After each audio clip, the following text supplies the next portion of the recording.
Hello everyone, I am Kajal Singh. So last lecture में हमने chapter 4 के साथ स्टार्ट करा था, in which we studied about shares and stocks का definition. After that we studied about share capital के types, equity share capital and preference share capital.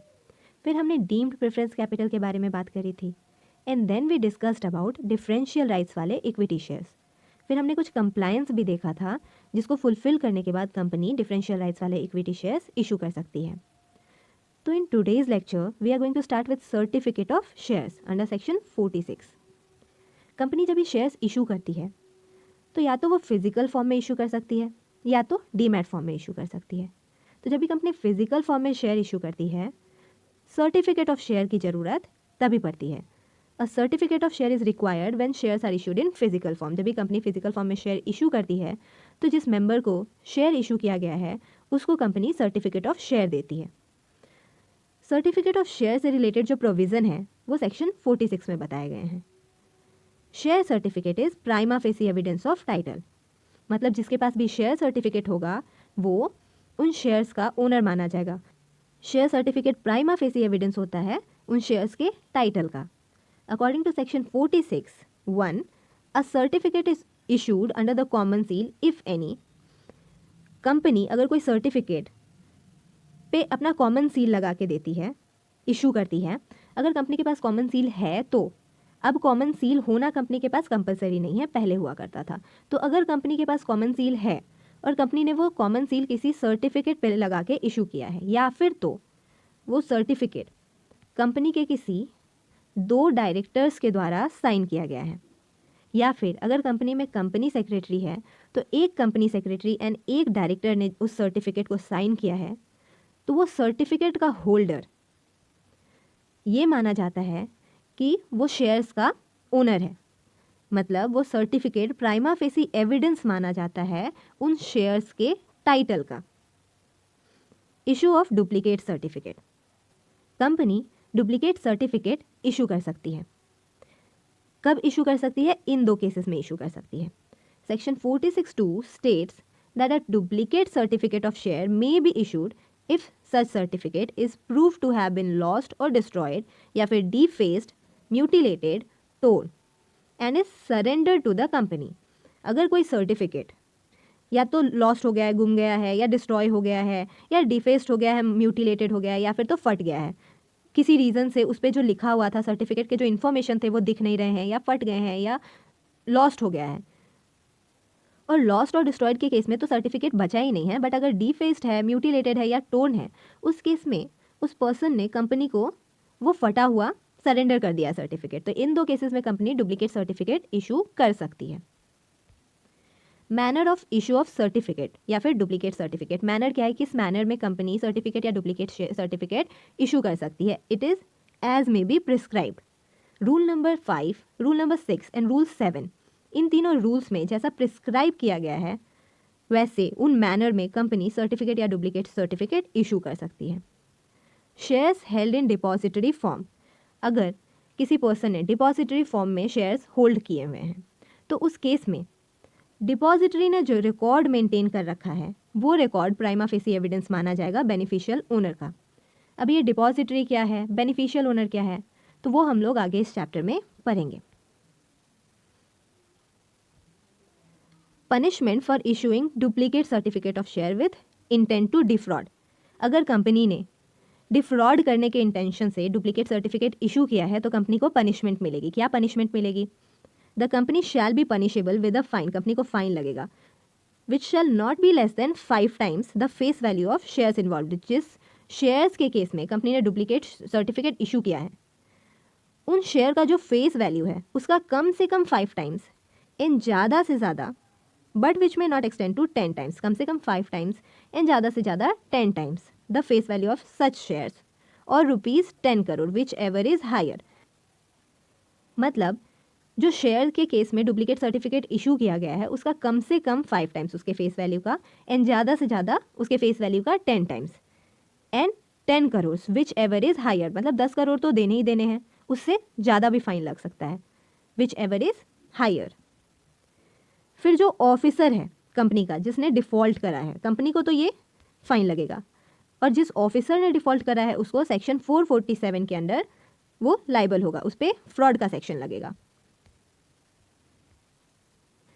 अभी share certificate जो है, एक तो वो डिस्टिंक्टिवली नंबर्ड होने चाहिए, और दूसरा उसको अगर कंपनी के पास कॉमन सील है तो उस पर कंपनी का कॉमन सील होना चाहिए, या फिर तो वो कंपनी के 2 डायरेक्टर्स के द्वारा साइंड होना चाहिए, या अगर कंपनी में कंपनी सेक्रेटरी है तो एक कंपनी सेक्रेटरी यानी एक डायरेक्टर के द्वारा साइन किया गया होना चाहिए।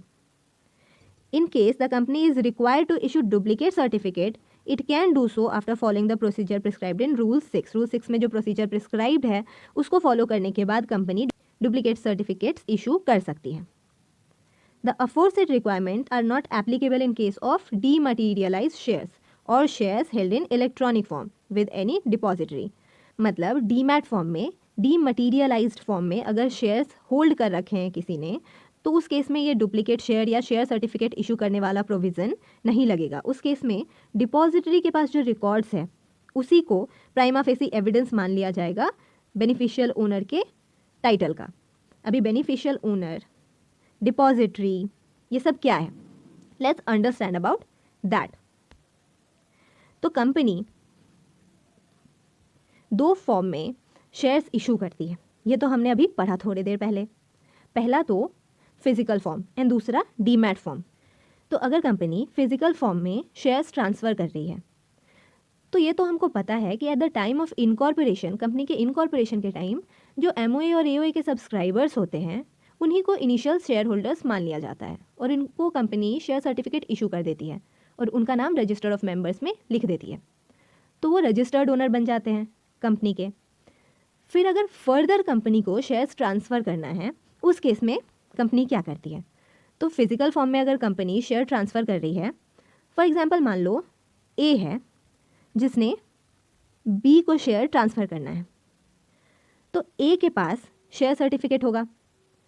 क्या ए वो शेयर सर्टिफिकेट बी को सीधे सीधे दे के शेयर्स ट्रांसफ़र कर सकती है? नहीं, बिकॉज ए के शेयर सर्टिफिकेट पे ए का नाम होगा, तो कंपनी वो शेयर सर्टिफिकेट डायरेक्टली बी को नहीं दे सकती। ए को कंपनी के पास वो शेयर सर्टिफिकेट देना होगा और उसके साथ एक ट्रांसफ़र डीड देना होगा कि वो बी को शेयर ट्रांसफ़र करना चाहता है। फिर कंपनी बोर्ड ऑफ डायरेक्टर्स का एक मीटिंग लेगी और उस मीटिंग में ये ट्रांसफ़र अप्रूव कराया जाएगा।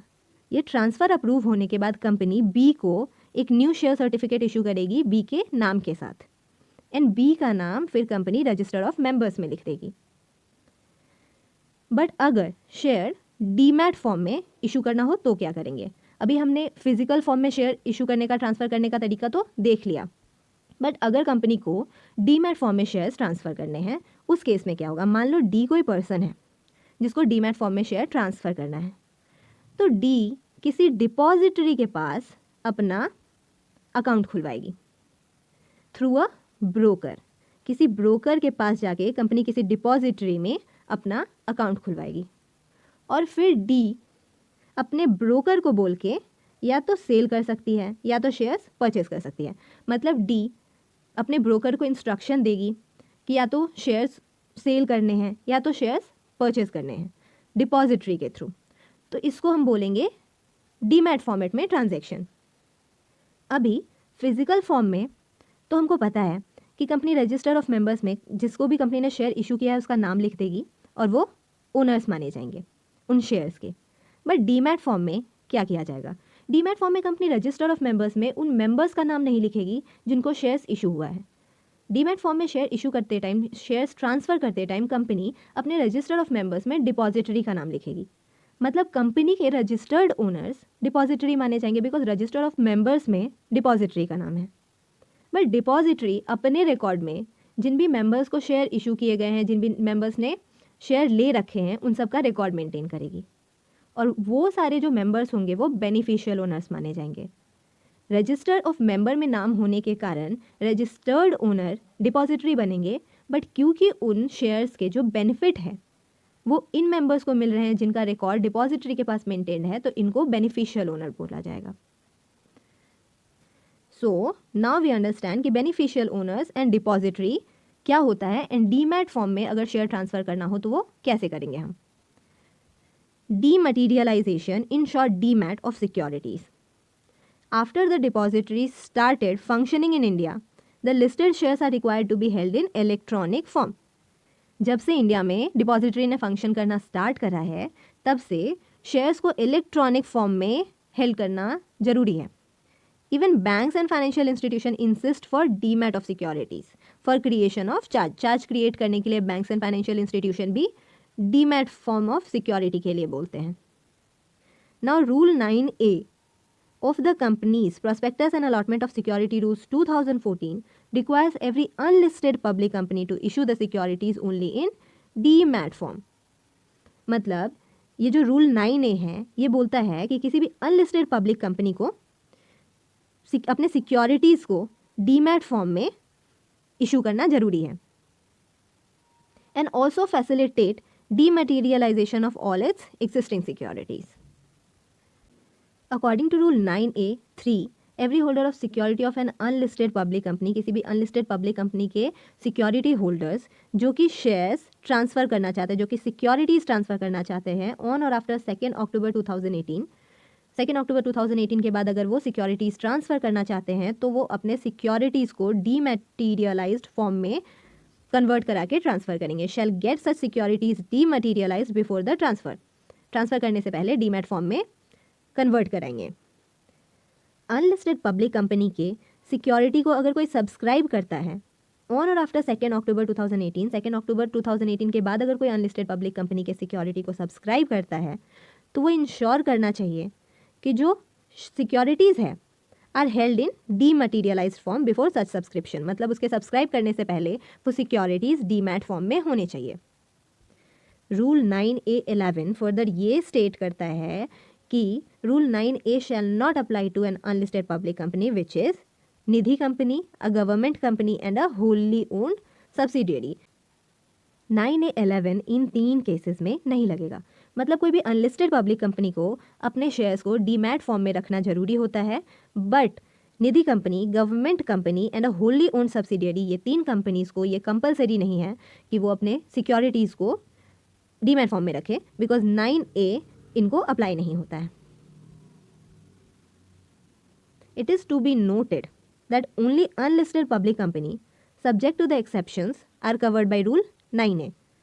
मतलब सिर्फ public company subject to exception, मतलब अभी हमने जो पढ़ा Nidhi company, government company and wholly owned subsidiary, इन तीनों पब्लिक कंपनीज़ को छोड़ के बाकी जितने अनलिस्टेड पब्लिक कंपनीज़ है उनको 9A लगेगा. And therefore it is not necessary for a private limited company to get its securities dematerialised. तो किसी भी प्राइवेट कंपनी को ये जरूरी नहीं है कि वो अपने सिक्योरिटीज़ को डीमटेरियलाइज्ड फॉर्म में रखे, सिर्फ अनलिस्टेड पब्लिक कंपनी के केस में ये कंपलसरी है, subject to certain exceptions. At present, there are 2 depositories available in India. NSDL and CDSL अभी ये 2 depositories इंडिया में available हैं. Various depositories participants DPs are linked to them. बहुत सारे DPs इन depositories से linked होते हैं. Dematerialized securities are held by the investors in their respective accounts with the DP, which keeps a track of transfer, transmission, charge creation, etc. ये जो DPs होते हैं वो अपने पास ट्रांसफ़र का ट्रैक या ट्रांसमिशन का या चार्ज क्रिएशन का, इन सब का इंफॉर्मेशन एंड डिटेल्स अपने पास रखते हैं. There are necessary enabling legal enactments to facilitate all such procedures. ये सारे प्रोसीजर करने के लिए कुछ लीगल इनैक्टमेंट्स हैं जो कि नेसेसरी है. It is noteworthy to observe that the share certificate issued by a company are comparable with the currency notes. जो शेयर सर्टिफिकेट्स कंपनी इशू करती है उनको करेंसी नोट्स से कंपेयर किया जाता है. They are comparable with the currency notes issued by central bank, that is Reserve Bank of India. Therefore, strict penal provisions are in existence against fraudulent activities in such cases, and wrongdoer company and every officer who is in default are punishable under section 447. मतलब जो भी हमारे share certificates होते हैं उनको central bank के द्वारा issued currency note से कंपेयर किया जाता है. इस कारण अगर इस केस में कोई फ्रॉडुलेंट एक्टिविटी होती है तो उसके अगेंस्ट बहुत स्ट्रिक्ट पेनल प्रोविज़न लगाए गए हैं, और जो भी गलत करता है या तो वो कंपनी और कंपनी के जिस भी ऑफिसर ने गलत किया है उनके अगेंस्ट सेक्शन 447 लगता है, which is the section of fraud. मतलब उनके अगेंस्ट स्ट्रिक्ट एक्शन लिया जाता है ताकि इस केस में कोई भी फ्रॉडुलेंट एक्टिविटी ना हो. Voting rights and variation of share holder rights. Section 47 and 48। 47 लगता है वोटिंग राइट्स के केस में एंड 48 लगता है वेरिएशन ऑफ शेयर होल्डर्स के राइट्स के केस में। सेक्शन 47 ये बोलता है कि कंपनी का जो टोटल वोटिंग राइट का प्रोपोर्शन है वो दो पार्ट्स में बटा होता है, एक तो इक्विटी शेयर कैपिटल के वोटिंग राइट्स और दूसरा प्रेफरेंस शेयर कैपिटल के जो होल्डर्स होते हैं उनके वोटिंग राइट्स। और इनके जो राइट्स हैं ये किस प्रोपोर्शन में बटे होते हैं, तो इनका वोटिंग राइट्स प्रोपोर्शनेट बेसिस पे बटा होता है। जितना इनका प्रोपोर्शन होता है कैपिटल का to total paid up capital, उस बेसिस पे इनको वोटिंग राइट्स मिलता है। Section 47 governs the voting rights of the members of a company. 47 govern करता है, ये हमने अभी पढ़ा है। 47 क्या बोलता है, voting rights of members holding equity share capital. जो इक्विटी शेयर कैपिटल के जो मेंबर्स होते हैं उनके पास क्या वोटिंग राइट्स होता है, बेसिकली इक्विटी शेयर होल्डर्स के पास क्या वोटिंग राइट्स होता है। Every member of a company limited by shares and holding equity share capital therein shall have a right to vote on every resolution placed before the company। Company के पास जो भी resolution place किया गया है, company को जो भी resolution pass करना है, उन सारे केसेस में इक्विटी शेयर होल्डर्स के पास वोटिंग राइट्स होते हैं। मतलब इक्विटी शेयर होल्डर्स सारे ही केसेस में वोट कर सकती है। His voting right on the poll shall be in proportion to his share in the paid up equity share capital of the company। उनके पास जितना कंपनी के पेड अप शेयर कैपिटल में जितना उनका शेयर है उस हिसाब से उनको वोटिंग राइट मिलता है। Voting right of members holding preference share capital. Preference share holders जो होते हैं उनके पास कितने वोटिंग राइट होते हैं, तो प्रेफरेंस शेयर होल्डर्स दो केसेस में वोट कर सकता है। एक तो a right to vote only on resolutions placed before the company which directly affect the right attach to his preference shares.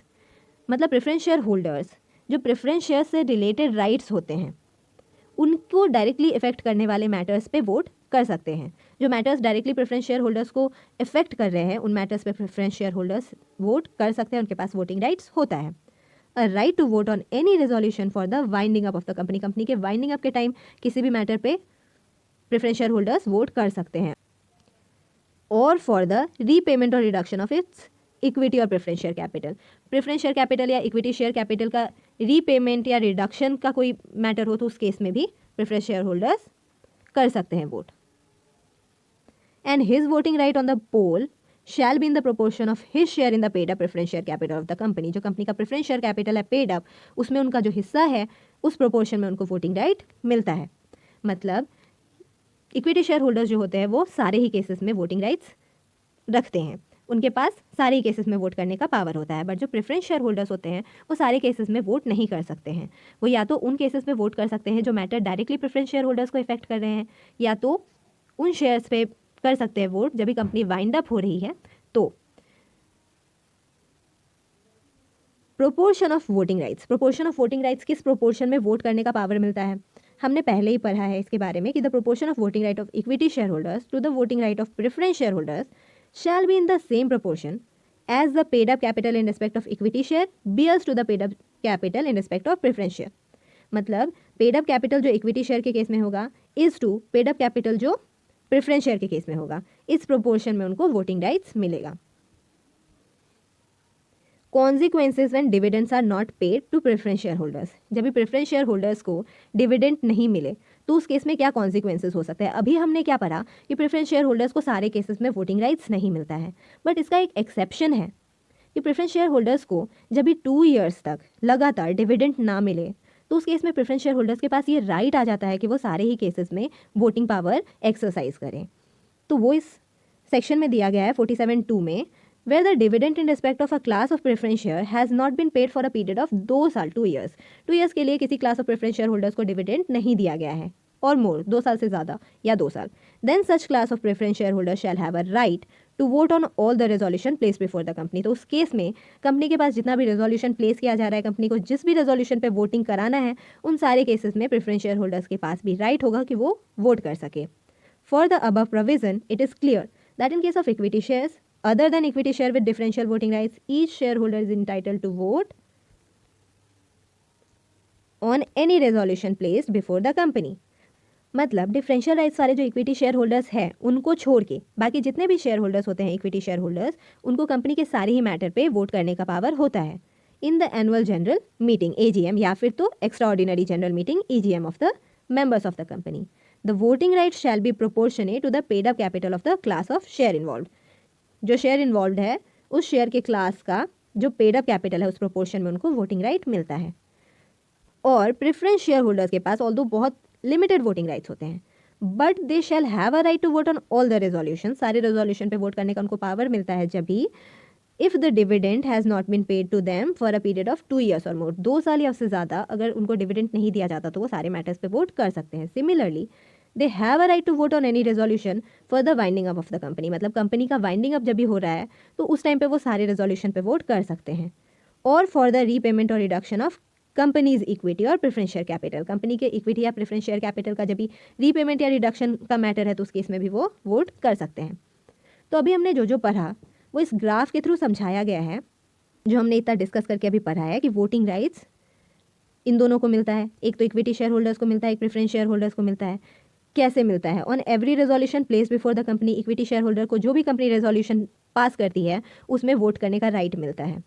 अगर नॉर्मल है विथ वोटिंग राइट्स वाले इक्विटी शेयर होल्डर्स है तो उनको पेड अप कैपिटल के proportion में voting rights मिलेगा। But अगर equity share having differential rights वाले हैं तो उनको जो भी जिन टर्म्स पे उनको डिफरेंशियल राइट्स वाले शेयर्स इशू किए गए हैं उतना राइट मिलेगा। प्रेफरेंस शेयर के केस में अगर 2 साल तक डिविडेंड नहीं दिया गया है तो सारे ही केसेस में राइट मिलेगा। कंपनी वाइंड अप हो रही है तो राइट मिलेगा। डायरेक्टली अगर उनके मैटर को इफेक्ट कर रहा है तो उस केस में भी उनको राइट मिलेगा। और किस प्रोपोर्शन में मिलेगा? उनका जो पेड अप कैपिटल है उस प्रोपोर्शन में मिलेगा।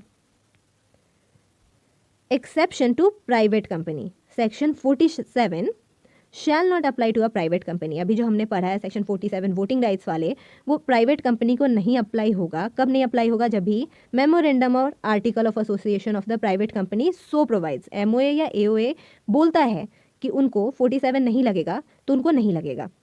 The exception shall be applicable to a private company which has not committed a default in filing its financial statement under section 137 or annual return under section 92 with the registrar। But ये exception private company को तभी मिलेगा, मतलब ये voting rights वाला जो section है वो प्राइवेट कंपनी को तभी नहीं लगेगा जब उस प्राइवेट कंपनी ने फाइनेंशियल स्टेटमेंट फाइल करने में एंड एनुअल रिटर्न फाइल करने में कोई डिफॉल्ट नहीं करा है। Thus, private company could be more innovative in terms of voting rights if permitted by their article of association। अगर उनका आर्टिकल ये परमिट करता है और उन्होंने इन दोनों केसेस में फाइनेंशियल स्टेटमेंट और एनुअल रिटर्न के फाइलिंग में डिफॉल्ट नहीं करा है तो वो कंपनी इनोवेटिव हो सकती है वोटिंग राइट्स देने में। Variation of share holders right, section 48। जब भी कंपनी शेयर्स इशू करती है तो वो कुछ वोटिंग राइट्स के साथ इशू करती है। जब भी कंपनी शेयर्स इशू करती है तो या तो वो नॉर्मल राइट्स के साथ इशू कर सकती है, नॉर्मल वोटिंग राइट्स के साथ, या डिफरेंशियल वोटिंग राइट्स के साथ इशू कर सकती है।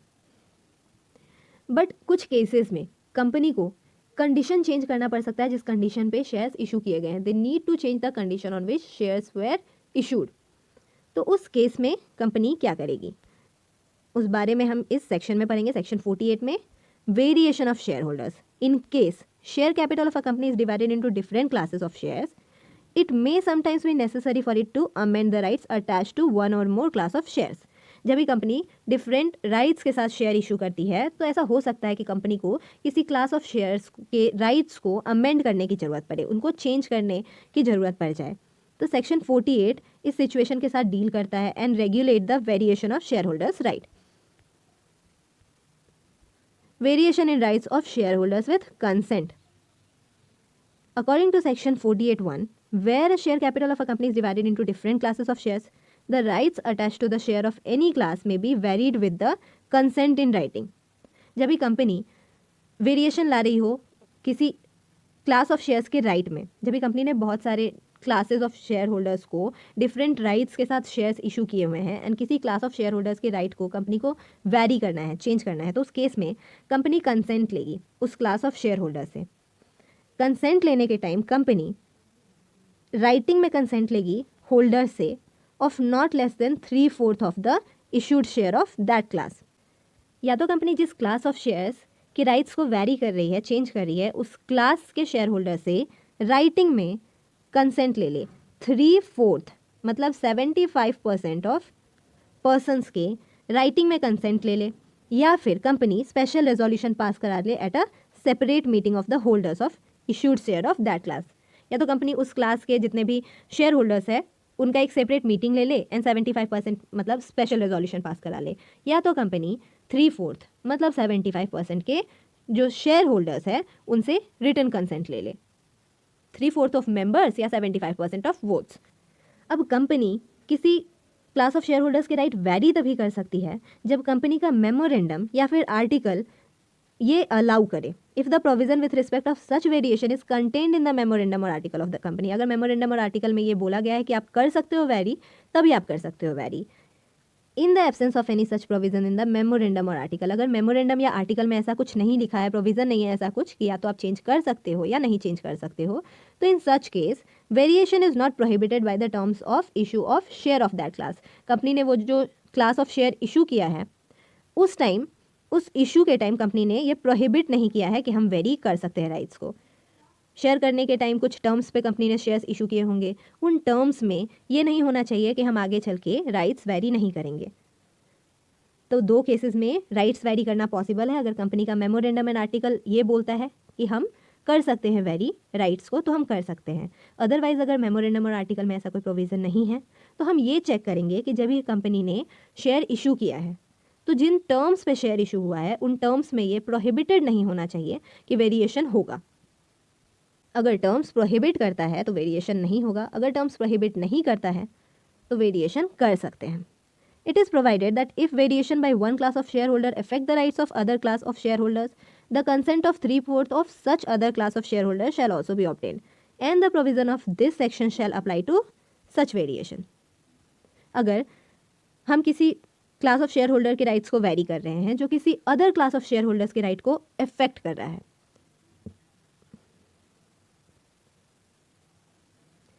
तो उस केस में जो other class of share holder है जिनके राइट को ये वेरिएशन इफेक्ट कर रहा है, उस क्लास ऑफ शेयर होल्डर के भी हम 3/4 मेंबर्स का कंसेंट लेंगे।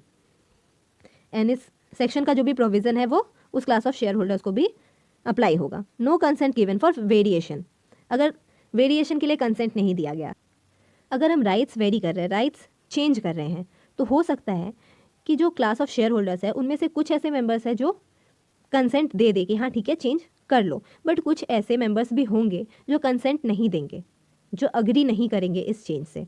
तो उस केस में क्या होगा? According to section 48(2), where the holders of not less than 10% of the issued share of a class did not consent to such variation or vote in the favor of special resolution for the variation, they may apply to tribunal to have the variation cancelled, and where any such application is made, the variation shall not have effect unless and until it is confirmed by the tribunal.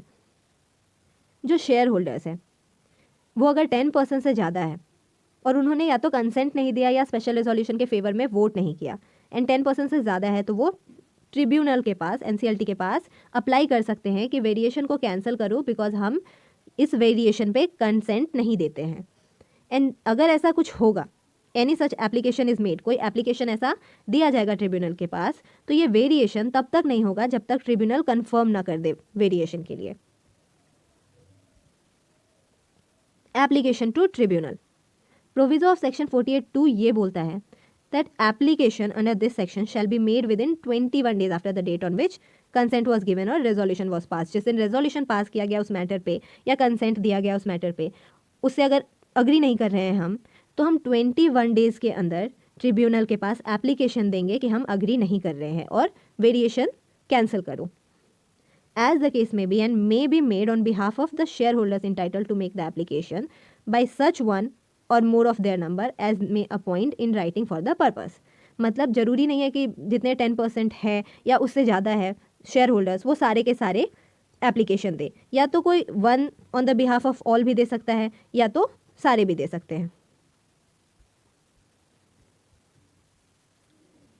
Decision of tribunal, according to section 48(3), the decision of the tribunal on any application under subsection 2 shall be binding on the shareholders। जो tribunal ने decision ले लिया वो मानना compulsory है और वही final decision माना जाएगा। Filing of copy of order with registrar, 48(4) ये बोलता है कि जब भी ट्रिब्यूनल अपना डिसीजन दे दे तो कंपनी उसके 30 डेज़ के अंदर रजिस्ट्रार के पास उसकी एक कॉपी जमा करे। States that the company shall within 30 days of the date of order of the tribunal के ऑर्डर मिलने के 30 days के अंदर कंपनी को file a copy thereof with the registrar, copy उस ऑर्डर का कॉपी रजिस्ट्रार के पास फाइल करना होता है। पनिशमेंट फॉर डिफॉल्ट, अगर इसमें कुछ डिफॉल्ट हुआ तो उस केस में क्या पनिशमेंट मिलेगा? According to section 48(5) where any default is made in complying with the provision of this section, इस सेक्शन के अगर किसी प्रोविजन को कंप्लाई करने में डिफॉल्ट किया गया है तो punishment shall be as under. Company को क्या पनिशमेंट मिलेगी? It shall be punishable with fine which shall not be less than 25,000 rupee but which may extend to 5 lakh rupee. 25,000 rupee से 5 लाख तक का इनको फाइन देना पड़ सकता है कंपनी को। And every officer of the company who is in default, जिस भी ऑफिसर ने डिफॉल्ट किया है तो उस ऑफिसर को ही shall be punishable with imprisonment for the term which may extend to 6 months, या तो 6 महीने की इम्प्रिजनमेंट हो सकती है, या तो fine which shall not be less than 25,000 rupee but which may extend to 5 lakh rupee. Fine लग सकता है 25,000 रुपी से 5 लाख रुपी तक, या दोनों। मतलब इस सेक्शन के किसी भी प्रोविज़न में कंप्लाई करने में अगर डिफ़ॉल्ट हुआ है तो कंपनी को 25,000 से 5 लाख तक का फ़ाइन देना पड़ सकता है। एंड किसी ऑफिसर ने जिसने डिफ़ॉल्ट किया है उसको या तो 6 महीने तक की जेल हो सकती है, या तो 25,000 से लेकर के 5 लाख रुपए तक का फ़ाइन देना पड़ सकता है, या तो दोनों देना पड़ सकता है। Calls in advance and incidental matters, section 49 to section 51। When the shares are partly paid up, the company issuing them can make calls asking the shareholders to pay the amount called up in respect of such partly paid up shares. मान लो company ने 10 rupees के shares issue किए हैं और allotment के time company ने 5 rupees ले लिए हैं, तो बचे हुए जो 5 रुपये है कंपनी उस पर कॉल कर सकती है। मतलब जो पार्टली पेड अप है शेयर्स उस पर कंपनी बचे हुए अमाउंट पे कॉल अप कर सकती है। Section 49 states that these calls have to be uniformly made and there should be no differentiation for a given class of shareholders. Section 49 ये बोलता है कि ये जो कॉल कंपनी करेगी वो एक given class of share holders के लिए यूनिफॉर्म होना चाहिए। मतलब एक क्लास ऑफ शेयर होल्डर्स के लिए कंपनी डिफरेंट कॉल नहीं कर सकती है, कॉल्स में डिफरेंशिएशन नहीं हो सकता है अगर क्लास ऑफ शेयर होल्डर एक है। तो it states that calls have to be uniformly made and there should be no differentiation for a given class of share holders. As per explanation to section 49, shares of the same nominal value on which different amounts have been paid up shall not be deemed to be fall under the same class. That is, the provision is not applicable in case where different amounts are paid for the same class of shares. अगर same nominal value के shares हैं जिस पे different amounts paid up है तो वो same class of shares में fall नहीं करेंगे। For example, मान लो A का 7 रुपीज़ का अलॉटमेंट है एंड 3 रुपीज़ बचा हुआ है, एंड फॉर एग्जांपल बी का 5 रुपीज़ का अलॉटमेंट है एंड 5 रुपीज़ बचा हुआ है, तो सेम नॉमिनल वैल्यू होने के बाद भी ये डिफरेंट अमाउंट पे पेड अप है, तो ये सेम क्लास में नहीं आ सकते, इनको डिफरेंट क्लास में डिवाइड करना होगा और उन दोनों पे ये प्रोविज़न अप्लाई नहीं होगा। मतलब ये प्रोविज़न बोलता है कि अगर same class of share holders है तो उनका कॉल यूनिफॉर्म होना चाहिए, डिफरेंट नहीं हो सकता है। एक ही अगर हमने 5 रुपीज़ का कॉल करा है तो उस क्लास के शेयर होल्डर्स के लिए हम सारे के लिए ही 5 रुपीज़ का कॉल करेंगे, किसी के लिए 5, किसी के लिए 3 एंड किसी के लिए 2 का नहीं कर सकते हैं।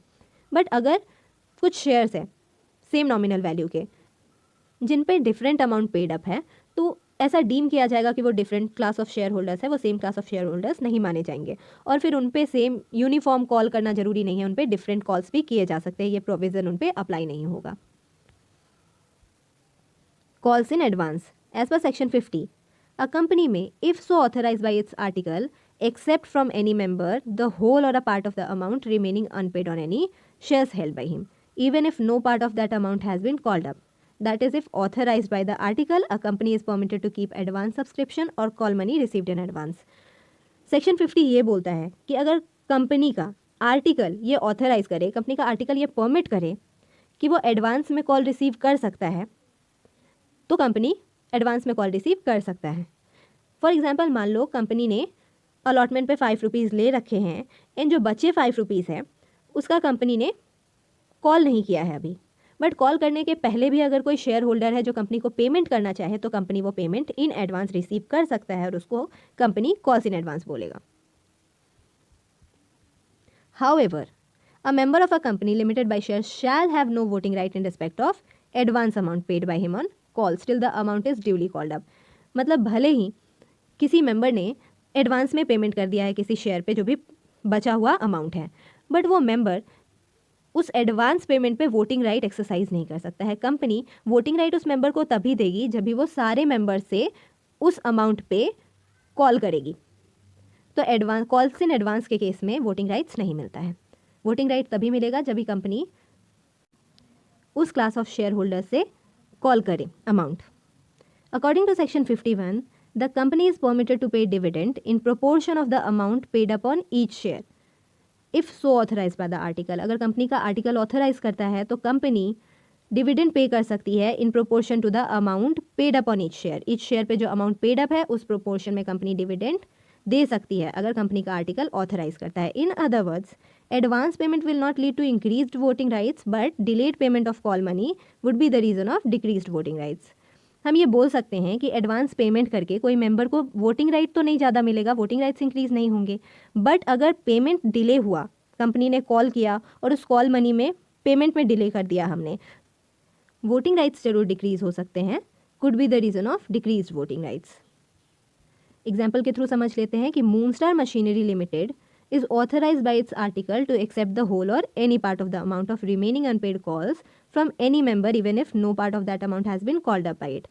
मूनस्टार मशीनरी लिमिटेड का आर्टिकल ये बोलता है कि भले ही कॉल अप नहीं किया है कंपनी ने तो भी वो एडवांस रिसीव कर सकता है. Basically company call in advance receive कर सकता है, ऐसा उसका आर्टिकल परमिट करता है. आनंद एक शेयर होल्डर है who deposits in advance the remaining amount due on his partly paid up shares without any call being made by the company. Company ने कोई कॉल किया नहीं बट आनंद ने एडवांस में पेमेंट कर दिया, मतलब कॉल्स इन एडवांस का केस है. तो उस केस में in view of authorise given by the article, Moonstar machinery limited is permitted to accept the advance amount received on unpaid calls from Anand. In other words, this is a valid transaction. क्योंकि article ये permit करता है कि calls in advance company receive कर सकता है and Moonstar machinery limited ने calls in advance receive किया है, तो ये एक वैलिड ट्रांजेक्शन है. नेक्स्ट एग्जाम्पल इज कोरिएंडर मसाले लिमिटेड ने 10 लाख इक्विटी शेयर इशू किए हैं 10 रुपीज़ के, जिस पे 6 रुपये कंपनी ने अलॉटमेंट के टाइम कॉल कर लिए and first and final call 4 रुपये का अभी भी कंपनी को करना है, मतलब 4 रुपीज़ का कॉल कंपनी ने अभी नहीं किया है. रीना के पास 10,000 शेयर्स है on which she has paid 10 रुपये पूरे रीना ने पे कर रखे हैं, एडवांस में पेमेंट करा है रीना ने. In the upcoming extra ordinary general meeting EGM में of the company she wants to exercise her voting rights as the owner of fully paid up shares. मतलब 10 रुपीज़ के हिसाब से रीना को एक्स्ट्रा ऑर्डिनरी जनरल मीटिंग में voting rights चाहिए. However, the company cannot permit her as she does not have any voting right in respect of advance amount paid by her in respect of first and final call. The restriction will continue till the amount is duly called up by the company. मतलब रीना को भले ही चाहिए कि वो 10 rupees पे voting rights उसको मिले, but company ऐसा नहीं कर सकती. कंपनी सिर्फ 6 रुपीज़ जो अलॉटमेंट मनी है उतने तक का ही वोटिंग राइट्स रीना को दे सकती है एंड जो बाकी बचे 4 रुपीज़ के वोटिंग राइट्स है वो रीना को तभी मिलेंगे जब कंपनी 4 रुपीज़ का कॉल करेगी उस क्लास के शेयर होल्डर्स से. तो आज के लेक्चर में हम लोग यहीं तक पढ़ेंगे, बाकी की बातें we will discuss in next lecture. So if you like the video share it with your friends and channel को सब्सक्राइब नहीं किया है तो कर लो ताकि नोटिफिकेशन मिलते रहे वीडियोज़ के. तो see you in the next video. Till then take care.